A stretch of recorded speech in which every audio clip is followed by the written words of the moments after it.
one of his administration. It is why I chose to serve under President Biden, because of this commitment. In Executive Order 14003, which the president signed during his very first week in office, he stated quite succinctly, career civil servants are the backbone of the federal workforce, providing the expertise and experience necessary for the critical functioning of the federal government. It is the policy of the United States to protect, empower, and rebuild the career workforce. Simply put, the beating heart of the federal government is made up of the public servants who work here, and this administration knows it. Federal service is an honor and an opportunity to do meaningful work, but it comes with challenges and sacrifices, especially over these last few years, particularly for members of our senior executive service and other senior leaders, almost 8,000 strong, whose significant experience and skill sets mean they have numerous options for where to build their careers. Many of the PRA winners joining us today have jobs of staggering complexity and demand. They are the senior managers, policymakers, and technical experts whose accomplishments embody agency mission, service, and stewardship. They inspire their colleagues to join them in striving for excellence, and in that sense, they are a force multiplier for the tireless public service that every American is proud of. That's why it's so important to celebrate these top performers and their families who make it all possible, and empower the federal workforce overall. The Presidential Rank Awards, bestowed by our president, recognize exceptional performance by career senior executives in the federal government and are the premier awards program for federal employees. Every award recipient rose to the top through hard work and dedication. They were nominated by their cabinet secretary or head of their agency. And while President Biden bestows this honor, and OPM proudly facilitates the rigorous review and selection process, this is an award from the American people. The recipients are a credit to our country and choose to use their knowledge, ability, and skills on behalf of the American people. I know this is deeply personal for President Biden. We've all heard him say that a job is more than a paycheck. It's about dignity. And the 230 PRA recipients we're celebrating today would add something to that. They've showed that for them, it's also about service. At OPM, we like to say we work as hard for federal employees as they work for the American people. And I will just say that the leaders joining us today set that bar very high.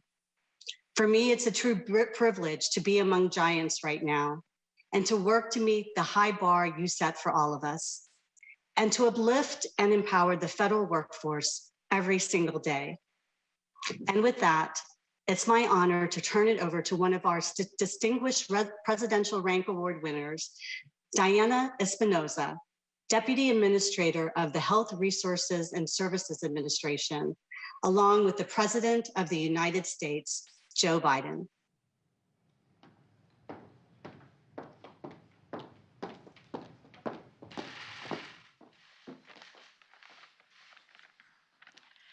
Thank you, Director Ahuja, and good afternoon, everyone. My name is Diana Espinoza, and I'm just so honored to be here today and to have received the Presidential Rank Award. I serve as the Deputy Administrator of the Health Resources and Services Administration, an agency of the U.S. Department of Health and Human Services. And so since this is government, I must also use acronyms. And so our agency is known as HRSA. And my agency's primary mission is to provide equitable access to health care for all Americans, with particular focus on those who face barriers getting the high quality health care that they need and deserve. During the pandemic, the programs and partnerships that HRSA has with states, local governments, community-based organizations were instrumental in ensuring that vulnerable communities got the care that they needed. I led efforts to stand up 2 critical COVID relief programs in record time.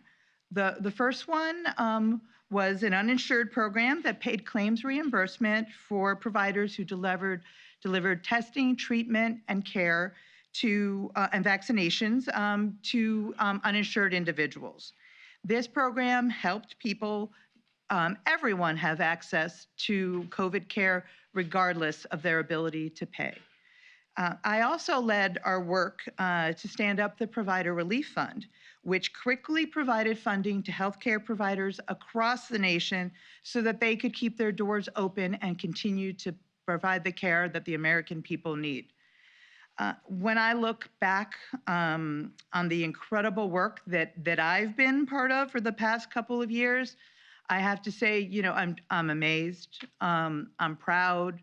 I'm still a little exhausted. And I just never imagined, you know, someone like me who is a first-generation American, the first generation of my family to go to college, would be sharing the stage with the President of the United States.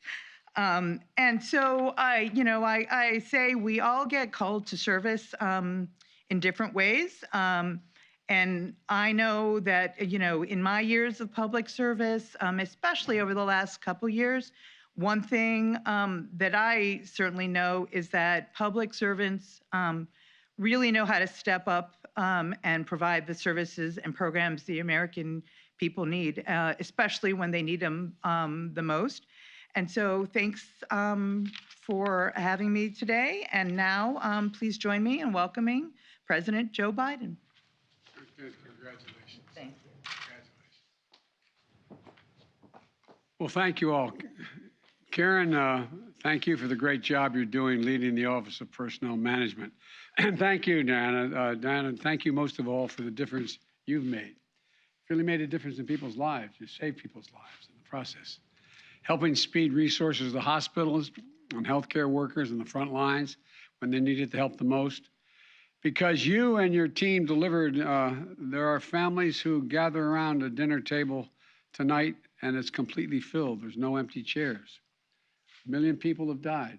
1 million people have died, but think of all the lives you helped save. You know, they may not know your name, but you have their gratitude. And that's what public service is all about.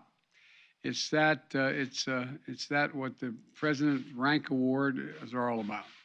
They're about the families in every corner of this country whose lives, all of you who are behind me on the screen, all of you have touched. Every single one of you.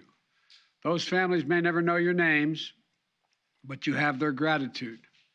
It was my honor to reestablish these awards last year after the previous administration made a decision to cancel them.